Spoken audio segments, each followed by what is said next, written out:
manana ny hevitry manoloana ity resaka fitsinjaram-pahefana izay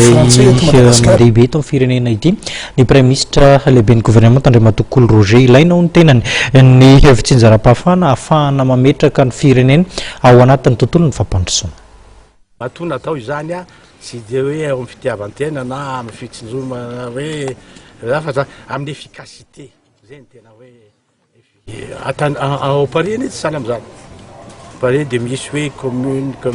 de misy élection hoe reo maire na amin'ny commune reo no mifidy ny maire de toute de la capitale zany. Sahala amin'izany koa mety ataontsika eto ka hitanao fa tena mandeha mihitsy ary efficace mihitsy ny organisation zao